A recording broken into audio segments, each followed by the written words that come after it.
Hello, welcome to Let's Talk Sports with Rick and Jack. Hi, Jack. Hello, sir. How are you, my brother? Wonderful as usual. Everything good? Yes, sir. You enjoy this week in sports outside of NBA?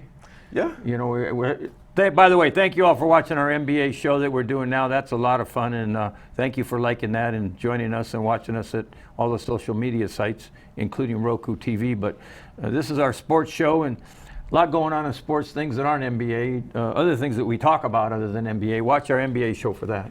But what's on your mind this week, or what you saw, or anything standing out or in the last week that really hit you? On a somber note, I guess former wide receiver for the Chargers and Tampa Bay, Vincent Jackson, was found tragic, dead in a hotel room. Tragic. So, 38 years old. Yeah, if he was Tom Brady, he'd still be playing right now. It's funny when I saw that, and immediately, a lot of times you don't know who athletes are when they pass. And immediately I said, oh, he played for several years, and being from Southern California, immediately I said he played for the Chargers. He was a wide receiver, he was very good, and then he went to Tampa Bay. And I knew all that, and I know he was also a very philanthropic guy that helped the community a lot. And I don't know how a guy ends up in a hotel room. I guess he was missing and had left the family home and was in a hotel room. And we don't know the details. All we can do is offer our greatest sympathy that we can offer to his family and his kids and his Absolutely. wife and mother and father. And what a tragic thing, because he was a pillar in the community. He wasn't some guy messing up. And he played in 3 Pro Bowls and was up for the Man of the Year 4 times. I mean, when you're up for the Man of the Year, the Walter Payton Award in the NFL, you're doing real great stuff 4 times. So the world will miss, the NFL will miss, we'll all miss Vincent Jackson. God bless. On to more cheery things. Yeah. What about you? What stood out this week? Oh, what stood out for me, wow, it's easy. The Daytona 500. What a mess. You got one of the most prestigious races in the world. NASCAR, of course, our famous friends from NASCAR, and how much people like NASCAR, watch NASCAR more than any sport, the most watched sport, NASCAR. You had a race start, a 16-car accident come up, where guys are all over the track in the grass and turf everywhere. Then it rains, and we have a 5.5-hour delay. A daytime race ended up at midnight. 5.5-hour delay. Some of them got their cars going again. Ended up being a good race. And at the finish line, the last lap, you had 5 different leaders. Joey Logano was on the lead, and then it was Keselowski. And then all of a sudden, this guy, what is his name? Michael McDowell. Yes. Michael McDowell ends up, everybody's hitting each other's bumpers, knocking each other sideways into the wall, into the grass. This guy goes right by everybody in the last couple hundred yards and wins the race. An unfamiliar guy. I don't know who he is. I didn't know about him until they all started bumping and grinding, and they said that is very typical of Daytona. And I wasn't aware of that guys are very, very aggressive. Yes. And bumping each other and hitting right fenders, and they know how to turn a guy, and that's what happened in the last lap.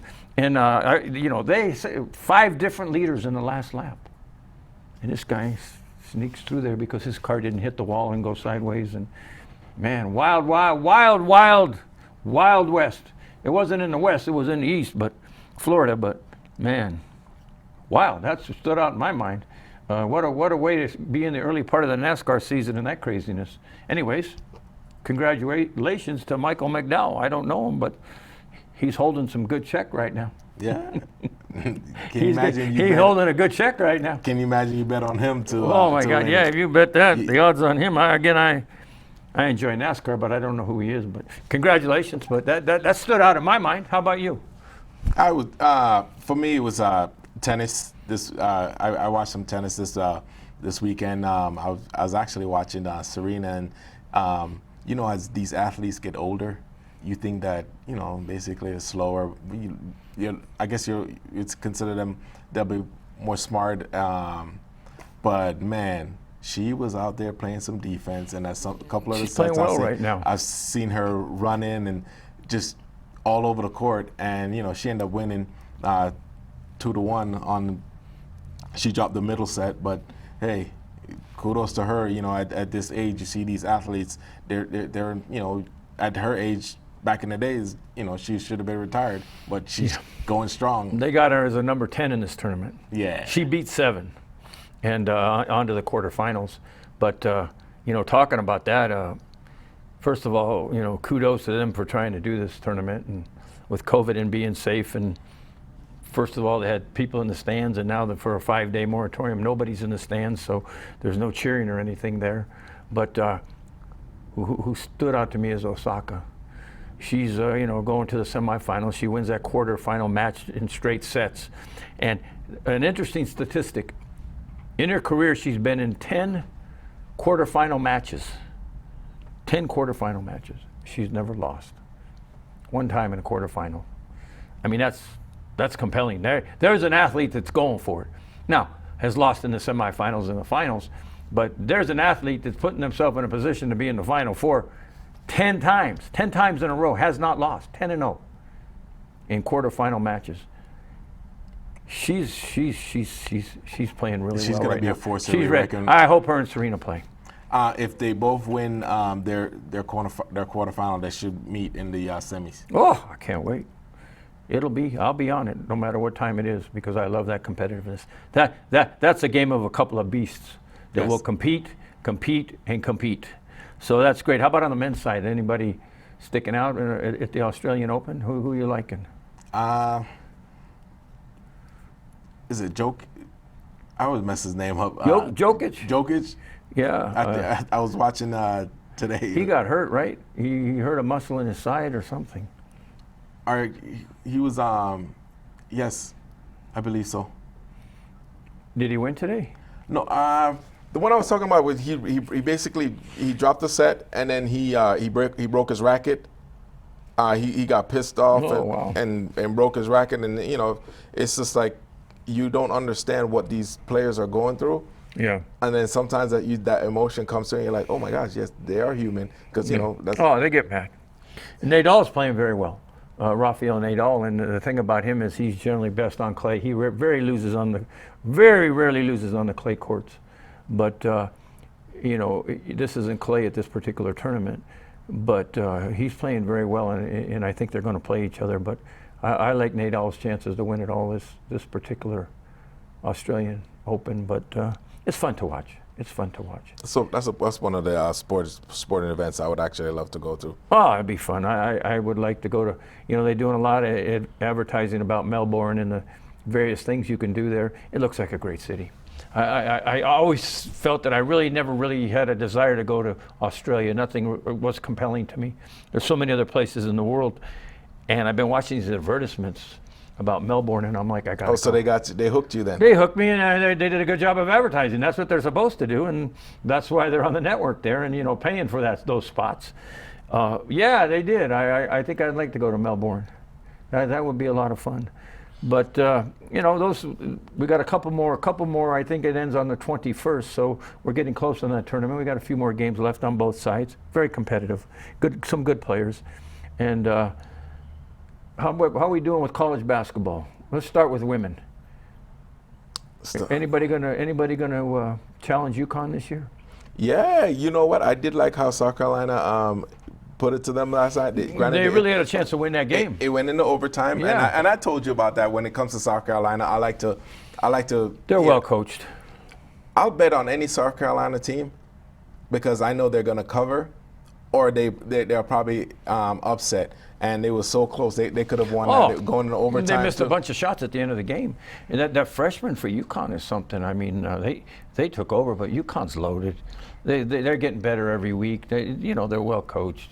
Ariema's the best coach, and you know, a few of those women are really good coaches. But it's either going to be UConn or South Carolina to win it all, don't you think? I mean, so. Louisville's good. You know, Stanford's good. UCLA's got a good women's team this year. There's some good women's teams out there, but I don't see anybody beating South Carolina or UConn. Except probably for them beating each other, huh? Yeah, I mean, we'll see what happens. But they're going to play in the bubble also, and it's like the men. It's going to be in Indianapolis. I wanted to ask you, when you talk about NCAA basketball men's, and there's some good teams out there, Now it's going to be in a bubble. It's going to be a different environment because, you know, the top seeds generally play close to home and they have a fan base behind them. And that's such a big lift when you play it close to home and you have your fan base. Now everybody's going to be in a bubble. One is, you know, they're going to play the lower ranked teams. So what's going to happen? Do you think there's going to be a lot of upsets, or do you think the teams that are dominating are going to continue to dominate, such as, you know, Baylor and Gonzaga? They continue to dominate. There's some teams improving, but those guys continue, both of them, to dominate. So what I think this is the season. This season is where you're going to have a team, a veteran team, have a couple seniors on they're gonna end up, I guess maybe even like a upset. You have the Cinderellas. They'll go further because they want it more. They most of the, like, they want it more than these divas that think, oh, why me? Why am I even playing? Like, you know, you have the Dukes, the Michigan States. Like they said we should. I'm not doing anything this year. North Carolina. They don't want to play. So, you know, and the Kentucky. coaches are saying this. Then what do you think that resonate with the players? They have that same mindset. So I think the disciplined teams that you're seeing on the top right now, they're going to remain on the top, and they're going to flourish during the bubble.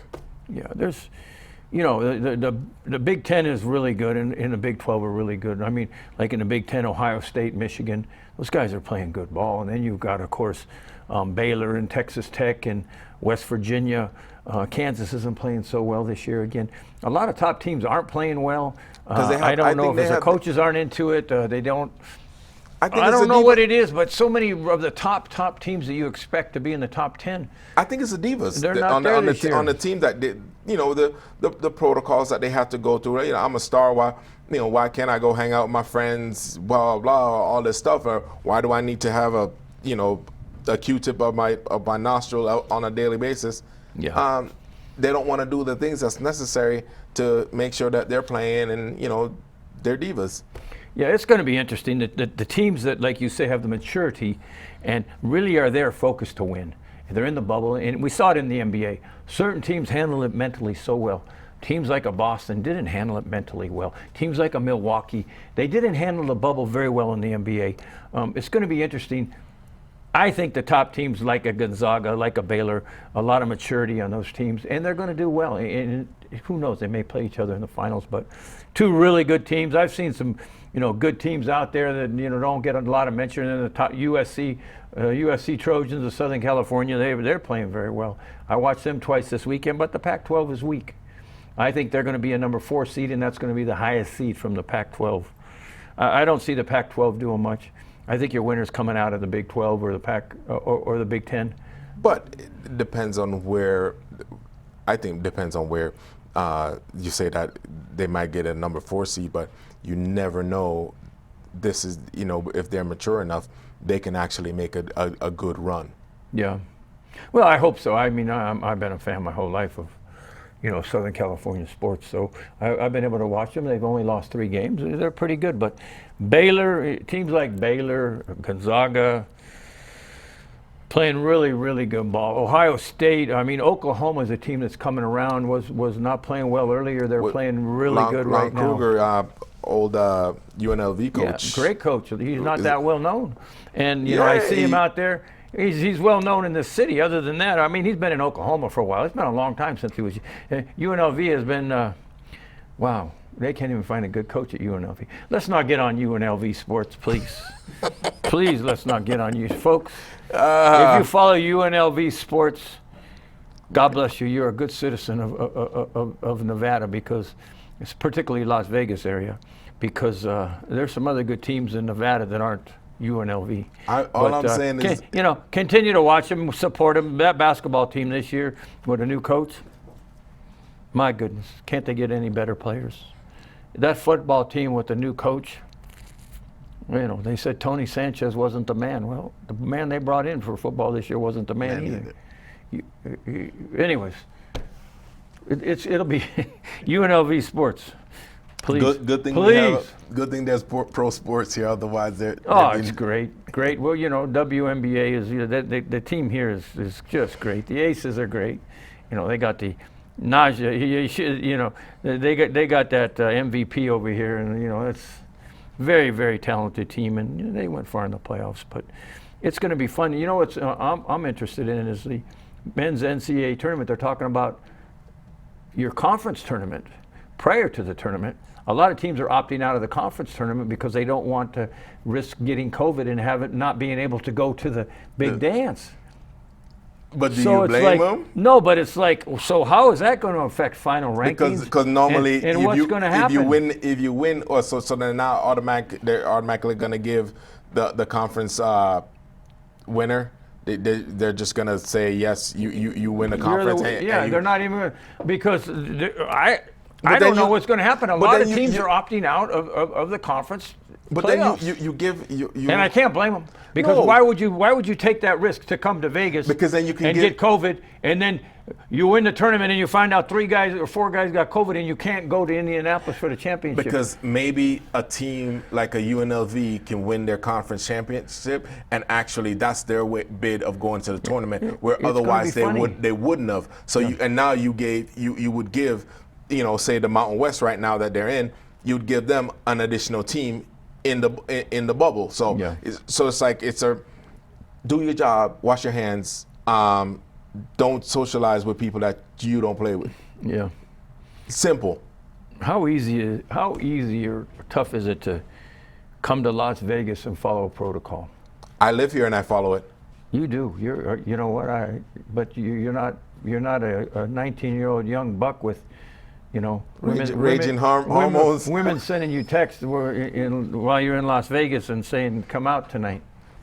I guess in the end, it comes up to the team and the organization and the president of the school and the coaches to keep an eye on their players, because it's gotten a lot better. No, it's the players holding themselves accountable. Because guess what? This tournament, you come in here and you do well, this may skyrocket your trajectory for the draft. So guess what? Have some discipline. Yeah. You made it this far in life. As far as you playing the sport, why not do all you can do to build your stock? Yeah, I agree with you. I think we're getting a lot more games in.